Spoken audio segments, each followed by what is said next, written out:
El muchacho se llamaba Santiago. Empezaba a oscurecer cuando llegó con su rebaño ante una vieja iglesia abandonada. El techo se había hundido hacía mucho tiempo y un enorme árbol ocupaba ahora el lugar en el que antes se hallaba la sacristía. Santiago decidió pasar allí la noche. Hizo que todas las ovejas entraran por la puerta en ruinas y luego colocó unos maderos para impedir que huyeran durante la noche. No había lobos en aquella región, pero una vez se escapó uno de sus borregos durante la noche y el pastor se pasó todo el día siguiente buscando a la oveja descarriada. Extendió su chamarra sobre el suelo y se acostó en ella, usando como almohada el libro que acababa de leer. Antes de dormirse, comprendió que le hacía falta leer libros más gruesos. Se tardaba más en leerlos, pero por las noches resultaban más cómodos como almohada. Todavía estaba oscuro cuando despertó. Miró hacia arriba y vio que las estrellas brillaban a través del techo semiderruido. Durante la noche tuvo el mismo sueño de la semana pasada y de nuevo despertó antes de llegar al final del sueño. Se levantó y tomó un sorbo de vino. Después cogió su bastón y empezó a despertar a las pocas ovejas que aún dormían. Se había fijado que cuando despertaba también empezaban a despertar la mayor parte de los animales, como si hubiese alguna misteriosa energía que uniera su vida a la de las ovejas, que desde hacía 2 años recorrían con él la tierra en busca de agua y alimento. ¡Arriba! ¡Arriba, flojas! Y ustedes, madrugadoras, ya me conocen tanto que saben mis horarios, ¿eh? O quizá yo ya me acostumbré al horario de ustedes. ¡Anda, Jacinta, arriba! ¡Larga! ¡Vámonos, que es tarde! El muchacho siempre creyó que las ovejas eran capaces de entender lo que le decía. Por esto, solía leer para ellas los pasajes de libros que lo habían impresionado o hablarles de la soledad y la alegría de un pastor en el campo. No obstante, en los últimos días, el asunto que le preocupaba había sido solamente uno: una muchacha, hija de un comerciante que vivía en la ciudad, a donde él llegaría dentro de 4 días. Solo había estado allí una vez el año anterior. El comerciante era dueño de una tienda de telas y le gustaba ver trasquilar a las ovejas en su presencia para evitar las falsificaciones. Un amigo suyo le había indicado la tienda y el pastor llevó allá sus ovejas.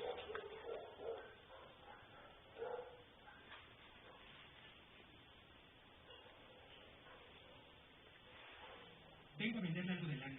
Estoy ocupado. Por favor, regresa al atardecer.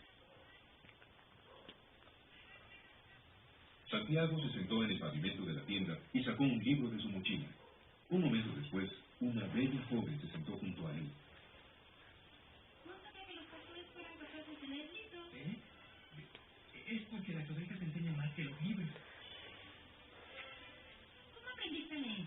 Como todas las demás personas, en la escuela. Entonces, si sabes leer, ¿por qué no eres más un simple pastor?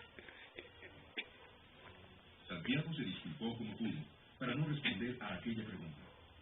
Tenía la certeza de que la muchacha jamás lo entendería. Siguió contando sus historias de viaje mientras los bellos ojillos moros de la joven se abrían y cerraban de temor y sorpresa. A medida que transcurría el tiempo, el muchacho empezó a desear que aquel día no acabara nunca, que el padre de ella estuviera ocupado mucho rato y le mandara a esperar durante 3 días. Se dio cuenta de que estaba sintiendo algo que nunca antes había sentido: el deseo de quedarse en la misma ciudad para siempre. Con la niña de los cabellos negros, los días nunca serían iguales. Pero el comerciante finalmente llegó. ¡Hey, pastor! Ya estoy libre. Esquila 4 ovejas. Por eso tengo suficiente. Regresa, por favor, el próximo año.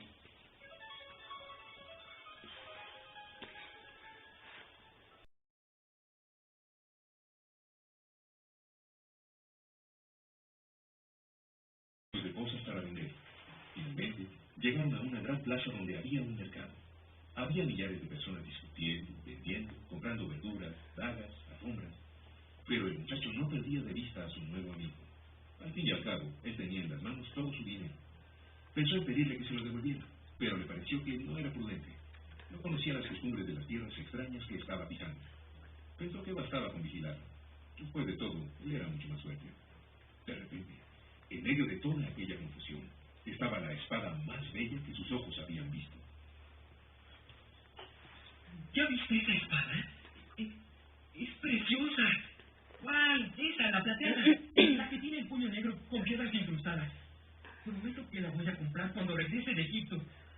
Pregúntale al dueño cuánto cuesta. Durante 2 segundos, Santiago intentó llamar la atención del mercader. De pronto el corazón se le hizo pequeño, como si se le hubiera encogido el pecho. Tuvo miedo de mirar hacia el lado, porque sabía lo que encontraría. Los ojos continuaron clavados en la hermosa espada unos instantes, hasta que el muchacho se armó de valor y se volvió. A su alrededor, el mercado, las personas que iban y venían gritando y comprando, las alfombras mezcladas con las avellanas, las lechugas junto a las bandejas de cobre, los hombres cogidos de las manos caminando por las calles, las mujeres de velo, el olor de la comida extraña.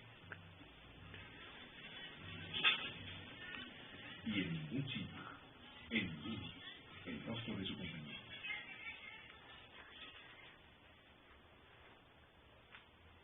El muchacho quiso pensar todavía que quizás se habían extraviado.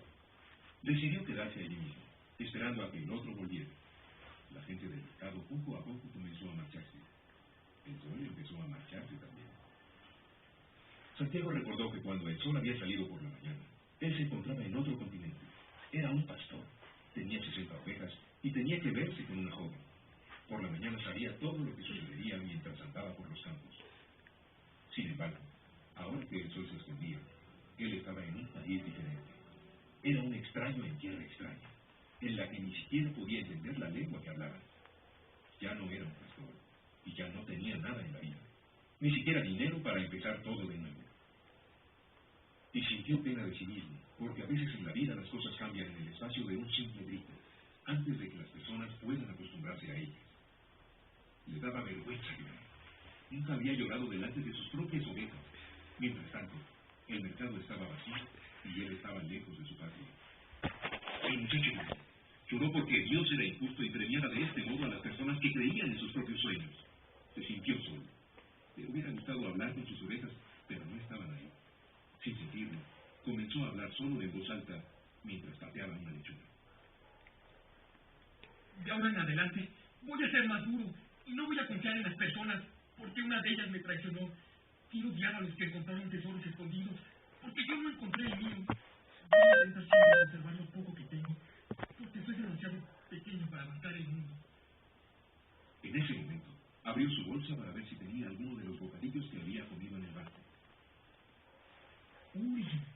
¡Tum! Al mirar las piedras, sintió una inmensa sensación de alivio. De pronto, comprendió la desesperación del dueño del bar. Estaba intentando decirle que no confiara en aquel hombre.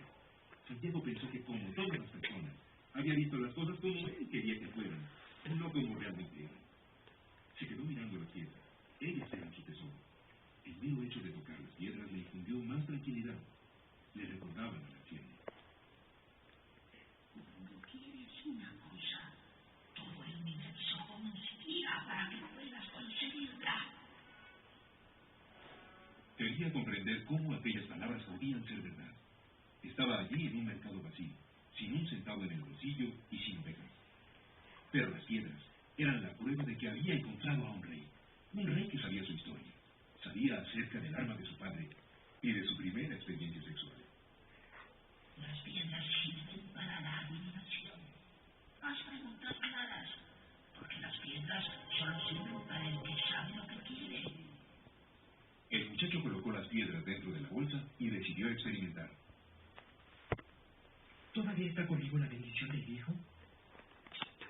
Sacó una de las piedras. Era sí. ¿Voy a encontrar el tesoro? Metió la mano dentro del saco e iba a coger una de las piedras cuando ambas se deslizaron por un agujero del tejido. Aprende a respetar y seguir las señales. Una señal. El muchacho rió para sus adentros. Había comprendido que algunas cosas la gente no debería preguntar para no huir de su propio destino. Recordó entonces que había prometido tomar sus propias decisiones.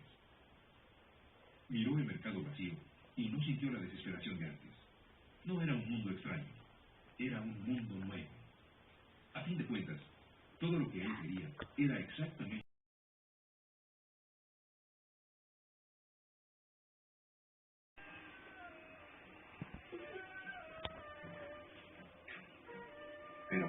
muchacho quería aprender la manera de conseguir la gran obra. Quedaba completamente perdido. Eran solamente dibujos, instrucciones en código, textos oscuros. Comenzó a aburrirse un poco de esos libros extraños. ¿Por qué hablan de un modo tan difícil? Para que entiendan solamente aquellos que tienen la responsabilidad de entender. Imagínate si todo el mundo anduviera transformando plomo en oro dentro de poco. El oro no valdría nada. ¿Cuándo se escribieron estos libros? Hace muchos siglos. Pero en aquella época no había imprenta. No estaba al alcance de todo el mundo conocer la línea. ¿Por qué este lenguaje tan extraño, lleno de dibujos? Mejor lo dejamos. Ya hace varios días que observo la caravana y no logro descubrirla de nuevo. Excepto que los comentarios sobre la guerra aumentan cada vez más. A los pocos días, el muchacho le devolvió los libros al inglés. Entonces, has aprendido mucho. Aprendí que el mundo tiene un alma y que quien entiende esa alma entenderá el alma de la cosa. También aprendí que muchos alquimistas vivieron su historia personal y terminaron descubriendo el alma del mundo, la piedra filosofal del elixir. Pero sobre todo, aprendí que estas cosas son tan sencillas que pueden escribirse en una esmeralda. El inglés quedó decepcionado. Los años de estudio, los símbolos mágicos, las palabras difíciles, los aparatos de laboratorio, nada de esto había impresionado al muchacho. Vuelve a tu caravana. La caravana empezó a viajar de día y de noche. A todas horas aparecían los mensajeros encapuchados y el camellero, que se había hecho amigo del muchacho, explicó que la guerra entre los clanes había comenzado. Tendrían mucha suerte si lograban llegar hasta el oasis. Los animales estaban extenuados y los hombres cada vez más silenciosos. El silencio era más terrible por las noches, tanto que el simple relincho de un camello ahora asustaba a todos y podía ser una señal de invasión.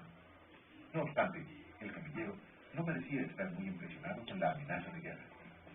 Una noche sin fogata sin luna, el camellero se sentó a conversar con el muchacho mientras comía algunos dátiles. ¿Y por qué me asusta la guerra?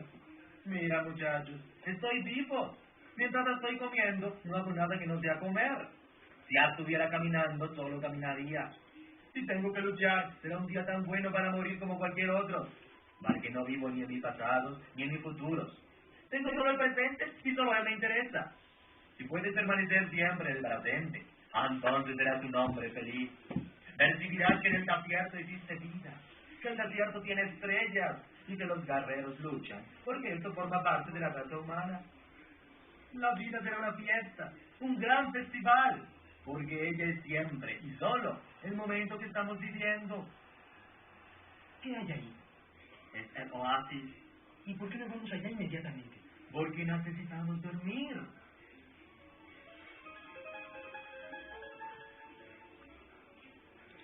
El muchacho abrió los ojos cuando el sol empezaba a aparecer en el horizonte. Delante de él, donde las pequeñas estrellas habían estado durante la noche, se extendía una hilera interminable de palmeras alquileras, cubriendo todo el frente del desierto. Lo conseguimos. El muchacho, sin embargo, permanecía callado. Había aprendido el silencio del desierto y se contentaba con mirar las palmeras que tenía ante sí.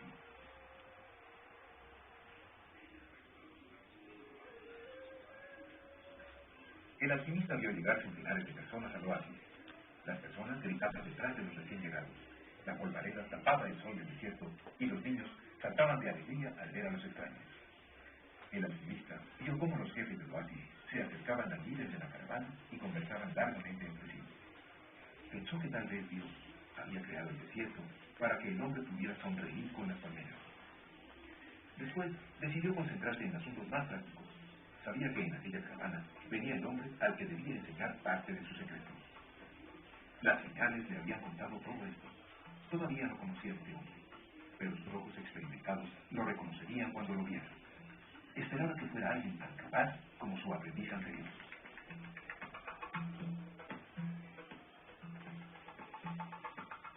Los recién llegados fueron traídos inmediatamente a la presencia de los jefes tribales de Alfa y Omega.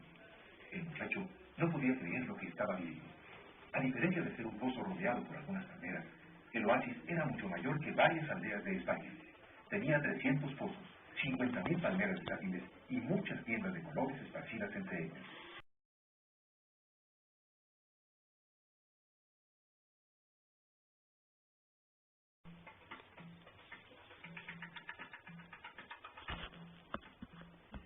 segundo año, te acordarás de que existe un tesoro.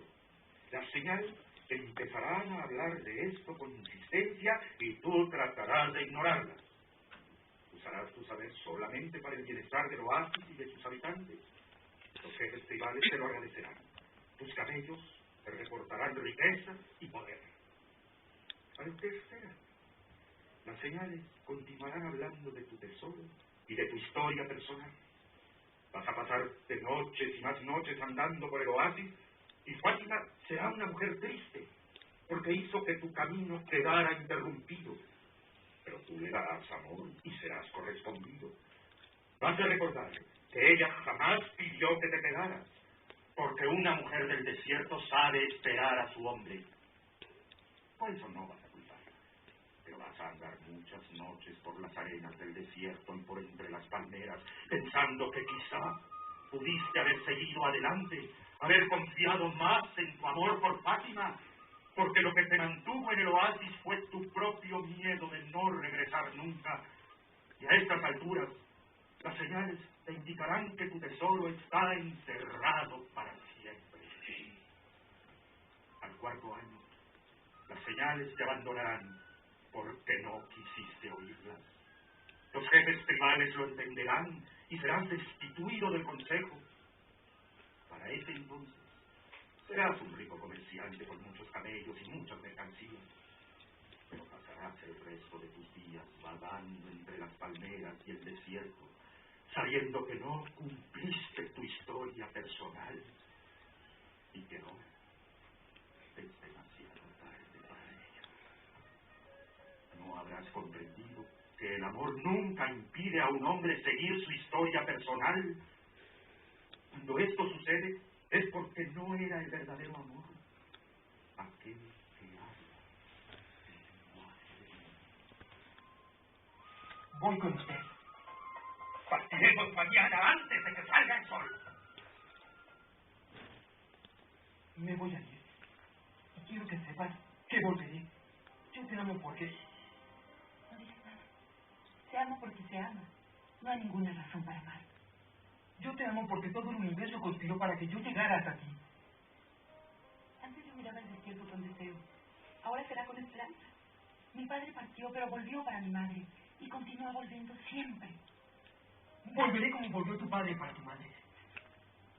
Estás llorando. Soy una mujer del desierto. Pero por encima de todo, soy una mujer. Fátima entró en la tienda. Dentro de poco aparecería el sol. Cuando llegara el día, ella saldría para hacer lo que había hecho durante años. Pero todo había cambiado.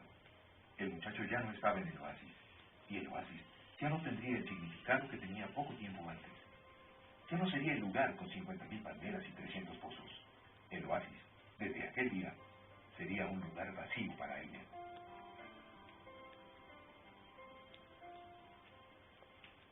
A partir de aquel día, el desierto sería más importante.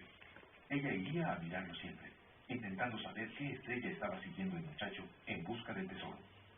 Mandaría sus besos al viento, con la esperanza de que el viento tocara el rostro del muchacho y le dijera que ella estaba viva, esperándolo como una mujer espera a un hombre valiente que va en busca de sueños y tesoros.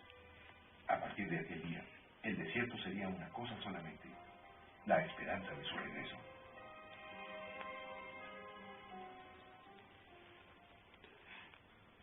No pienses en lo que dejaste atrás. Todo está grabado en el alma del mundo y allí permanecerá para siempre. Los hombres sueñan más con el regreso que con la partida. Sé que lo que tú encontraste está hecho de materia pura. Jamás se corromperá y tú podrás volver un día. Si fue solamente un momento de luz, como la explosión de una estrella, entonces no vas a encontrar nada cuando vuelvas. Pero habrás visto una explosión de luz y esto ya valió la pena. Era difícil no pensar en lo que había dejado atrás. El muchacho todavía veía las palmeras, los pozos, el rostro de la mujer amada. Pensó que el alquimista quizá nunca hubiera amado. Cuando completaron 7 días de viaje, el alquimista resolvió acampar más pronto que de costumbre. El halcón salió en busca de caza y él sacó la cantimplora de agua y la ofreció al muchacho.